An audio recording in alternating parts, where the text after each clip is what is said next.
बैठे हुए गांव के प्रबुद्धजन और मेरे प्यारे बच्चे बच्चियों सभी को नमस्कार, हार्दिक अभिनंदन और स्वागत।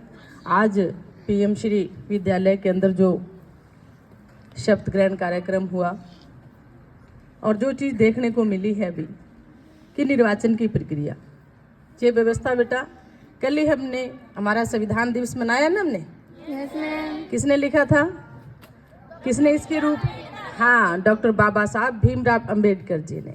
सबसे पहले उनको नमन करते हैं कि भारतीय संविधान के अंदर विभिन्न चीज़ों का समावेश किया उन्होंने, महिला के लिए, पुरुष के लिए, बालक के लिए, हर जाति के लिए, हर धर्म के लिए उन्होंने व्यवस्थाएं दी हैं, बड़े से लेके छोटे तक व्यवस्थाएं दी हैं। और उसी से आज हमारा पूरा हिंदुस्तान का शासन और प्रशासन चलता है। तो वो कौन सी चीज़ है, हमारा संविधान है बेटा। संविधान से सर्वोपरि हम नहीं, संविधान के अनुसार ही सारा सिस्टम आज हमारा चल रहा है।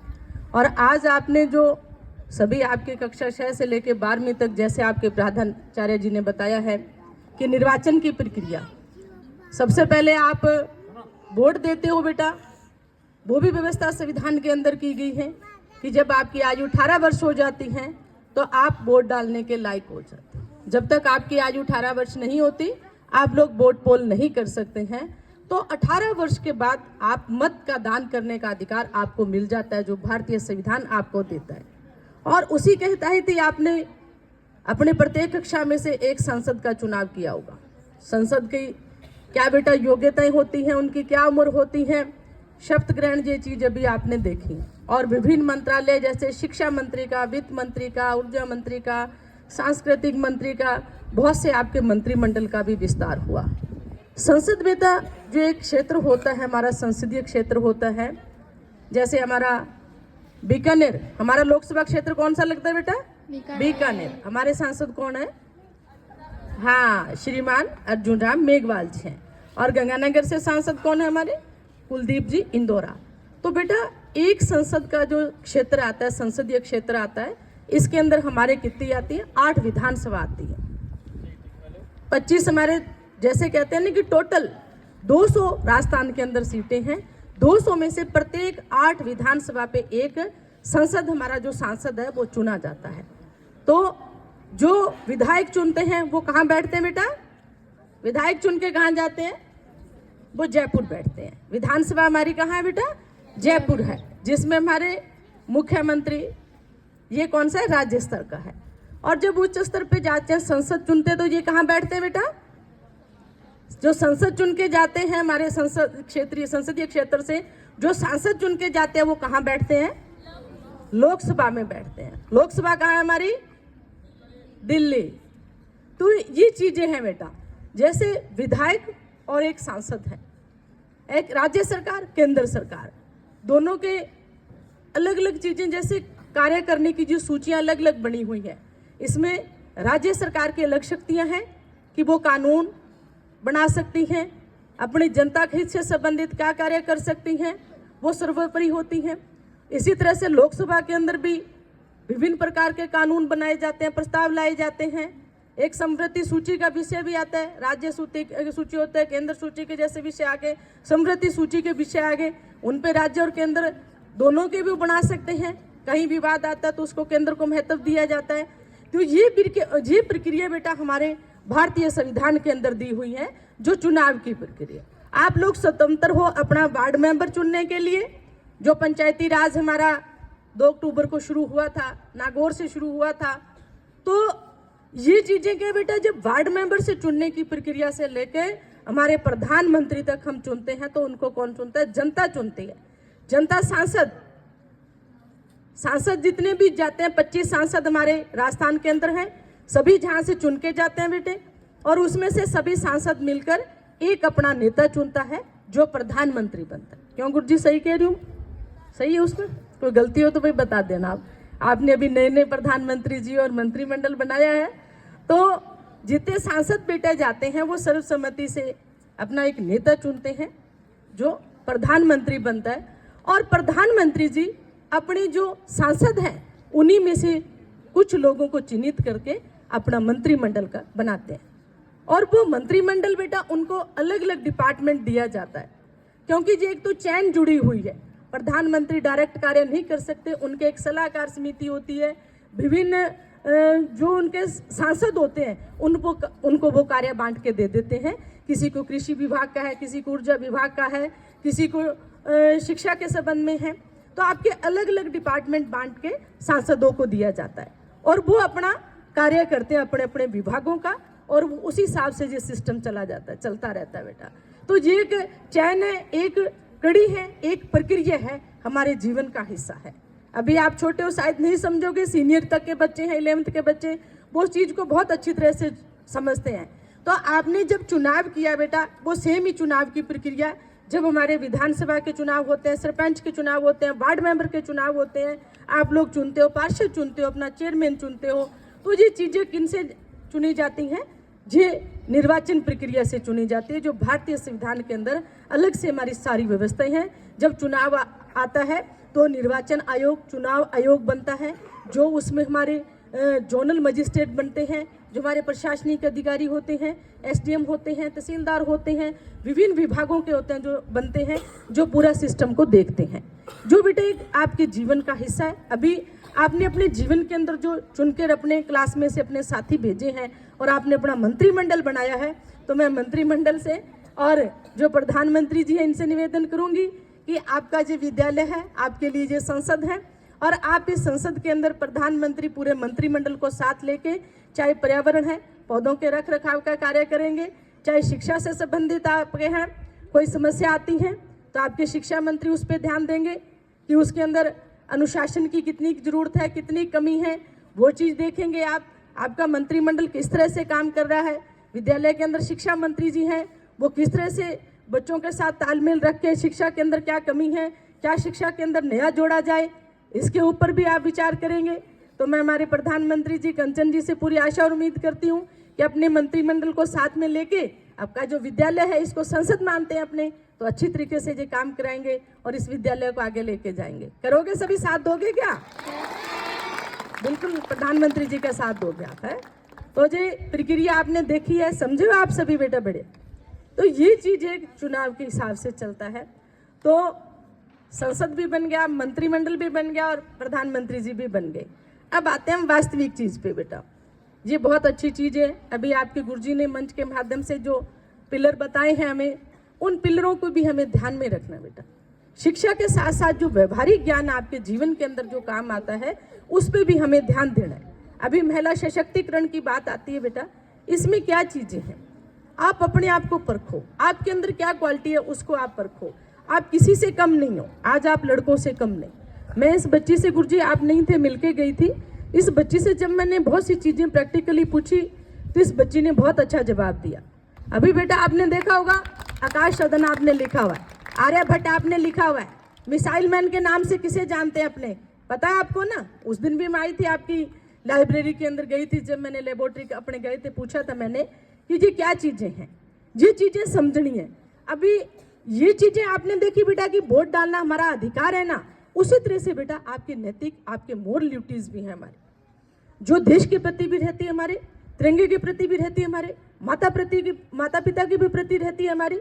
तो ये बेटा जो नैतिक हमारा है, जो दायित्व बनता है, और उसको अपना दायित्व समझते हुए उसको किस तरह से हम अपने समाज को, अपने स्कूल को सुधार सकते हैं। आज हम अधिकार की बात तो सभी करते हैं कि मोर जो हमारे राइट है वो हमें मिलने चाहिए, क्योंकि भारत के संविधान के अंदर सभी व्यवस्थाएं दी गई हैं, लेकिन कभी हम लोग हमारे दायित्व क्या है, हमारी ड्यूटीज क्या है, इस पे कभी भी विचार नहीं करते हैं। आज चाहे वो आम नागरिक है, चाहे आप लोग हो, तो मेरा आपसे निवेदन है कि बेटा अधिकार के साथ साथ आप अपने दायित्व को भी समझो। देश के प्रति हमारा क्या दायित्व बनता है, माता के पिता के प्रति क्या बनता है, और जिस जगह आप खड़े हो अभी आपका लक्ष्य क्या होना चाहिए। आपका एजुकेशन के साथ साथ बेटा आपका लक्ष्य, जैसे गुरुजी ने कहा, खेल के प्रति। लेकिन मेरा मानना है कि आप किसी भी सब्जेक्ट के अंदर तैयारी कर रहे हो तो सीनियर के साथ आप अपना लक्ष्य तय करो। आप 11th के 10th के अंदर आप लोग चाहे IIT करना चाहते हो, चाहे क्लैट करना चाहते हो, चाहे आप नीट की तैयारी करना चाहते हो, तो आप उस सब्जेक्ट को 10th के साथ चुनिए, उनका साथ साथ अध्ययन कीजिए आप लोग। और सीनियर के साथ चाहे BSTC है, चाहे आप नीट है, चाहे IIT है, एक एग्जाम आप जरूर दीजिए।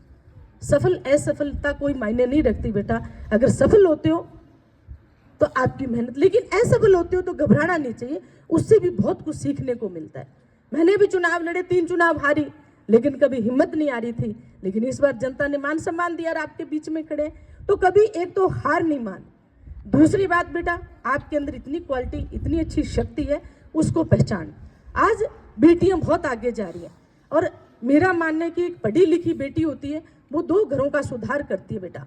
एक सीधे आओ सीधे जाओ, रास्ते में डरने की घबराने की कहीं भी जरूरत नहीं है आपको। आप दबंग हो, आपके अंदर इतनी अच्छी क्वालिटी है, सेल्फ डिफेंस अपना कीजिए। कोई आपसे छेड़खानी करता है, किसी तरह से परेशान करता है, तो जूता उठाइए, राह दर लग जाइए, दूसरी बार वो आपकी तरफ देखेगा भी नहीं, तब आप आगे बढ़ोगे। क्योंकि वर्तमान के अंदर जो हमारे समाजों की हालात है बेटा, बेटी को कहते हैं कि घर से बाहर नहीं निकाल पाते, लेकिन मैं ये कहती हूँ कि बेटा आपके अंदर बहुत कुछ है, लेकिन उसको पहचानने की जरूरत है आपको, डरने की जरूरत नहीं। लेकिन उसके लिए सबसे पहले अपने आप को सही रखना, सही रास्ते आना, सही रास्ते जाना, अपने में कोई कमी नहीं होनी चाहिए बेटा। उस कमी अगर है आप में, उस कमी को आप दूर करते हुए अपना लक्ष्य तय करके उस लक्ष्य का आप लोग पीछा करो। क्योंकि आज के समय के अंदर अगर हम समय के अनुसार नहीं बढ़े तो शायद हम बहुत पीछे रह जाएंगे। और वर्तमान के अंदर बेटा आज जो हमारा समय है, जी मेरा मानना है कि सोशल जो आ रहा है ना, हमारा पूरा नेट है हमारा, आज हमारे हाथ में मोबाइल है, जिस चीज़ तो बहुत अच्छी थी, आज हमारा कंप्यूटर का है सारा टाइम। जो चीज़ है कि आने वाले वक्त में शायद आपका जितना भी सिस्टम है, एग्जाम भी आपके पेपरलेस हो जाए, आपके कंप्यूटर पे नई नई टेक्निक आ रही है आज। तो बेटा कंप्यूटर का भी ज्ञान होना, मोबाइल है अच्छी चीज़ है, इसमें आप अच्छी चीज़ ढूंढोगे ना, 10% ढूंढोगे तो आपको अच्छी चीज़ मिल जाएगी। अगर आप इसमें अलग से चीज़ देखना जाओगे तो आपका दिमाग खराब कर देते। लेकिन मोबाइल मेरे हिसाब से जब तक आपको जरूरत नहीं उसकी बेटा, उस मोबाइल को मत चलाओ। अगर कोई चीज़ नहीं आती है, सबसे पहले जो सब्जेक्ट आज चैप्टर आपके गुरुजी ने पढ़ाया है, उस चैप्टर का घर जाके आप रीडिंग कीजिए, अध्ययन कीजिए। नहीं आती है वो चीज़, अंडरलाइन कीजिए और सेकंड डे आके अपने गुरुजी से डिस्कस कीजिए उस चीज़ पे, तो वो आपकी समस्या, उसका समाधान हो जाएगा। क्योंकि मोबाइल आपके हाथ में है, आप उसके घंटों आपका समय बर्बाद हो जाता है, आपको पता भी नहीं चलता है। तो एक तो बेटा मोबाइल से आपने दूर रहना, एक बेटा अपने समय का सदुपयोग करते हुए लक्ष्य तय करके उस लक्ष्य का पीछा कीजिए। क्योंकि अभी हमारे अनूपगढ़ जिले के अंदर 5 बच्चे आरजेएस बने, राजस्थान न्यायिक सेवा के अंदर गए हैं बेटा वो बच्चे। तो मेरा आपसे मानना है कि आप भी बेटा तैयारी करके न्यायिक अधिकारी बन सकते हो, आप भी कलेक्टर बन सकते हो, आप भी एसडीएम बन सकते हो, आरएएस अधिकारी बन सकते हो, आईएएस बन सकते हो। लेकिन इसके लिए उस कार्य के प्रति आपकी लगन, आपकी मेहनत, आपका उस कार्य के प्रति समर्पण चाहता है, तो आपने लक्ष्य तय करते हुए आगे बढ़ना आपने। और इसके साथ साथ बेटा मेरा आपसे यही निवेदन है मेरी बेटियों से कि बेटा सीधे आना सीधे जाना, ऐसा काम करो कि जिससे माता पिता आप पे गर्व महसूस करें।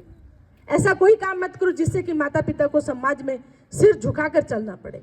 लक्ष्य तय करके ग्रुप बनाकर स्टडी कीजिए, आगे बढ़िए। और अभी 2.5 लाख की आबादी है हमारी, लेकिन एक भी आईएएस आज हमारे गड़साना के अंदर, हमारे अनूपगढ़ विधानसभा के अंदर नहीं बने। एक अभी आईएएस शायद इंजीनियर में कोई जाल वाली से बच्चा बना है, आईएएस बना है वो। तो मैं कहती हूँ कि आप भी इस तरह से लक्ष्य तय करो बेटा, आईएएस बनो, अपने विधानसभा का, अपने माता पिता का, अपने गुरुजन का नाम रोशन करो। लेकिन एक बात मैं आपसे कहना चाहती हूँ, मेरी बेटियों से, मेरे बेटों से, कि बेटा डिसिप्लिन, आप कहीं चले जाओ, जीवन के अंदर अनुशासन बहुत ही जरूरी है। जब तक आप लोग अपने जीवन को अनुशासित नहीं रखेंगे, आप लक्ष्य का पीछा नहीं कर पाओगे। गुरुजी क्या बात कहते हैं उसको आप सुनो, गुरुजी ने जो क्या पढ़ाया है उस पे मंथन करो, विचार करो, तो शायद कहीं कोई दिक्कत नहीं आएगी। और जब मैं आपके विद्यालय में आई थी तो मैंने एक बात और आपसे कही थी कि बेटा जो 6 से लेकर 12 तक का आपका ग्रामर है हिंदी का, उसको आप ध्यान से पढ़ो। और इसके साथ साथ बेटा एक आपका इंग्लिश का ग्रामर है। अगर 6 से 12 तक आपने हिंदी और इंग्लिश का ग्रामर अच्छी तरह से आपने पढ़ लिया, तो मेरा मानना है कि कोई भी कंपटीशन आप फाइट करोगे आपको दिक्कत नहीं आएगी। पर डे 200 क्वेश्चन आप जीके के बनाइए, पर डे आपके लाइब्रेरी में पेपर आता होगा स्कूल के अंदर, उस पेपर को पढ़िए आप, तो बहुत सा जीके आपका क्लियर होता जाएगा, आप उस लक्ष्य की तरफ आगे बढ़ते जाएंगे।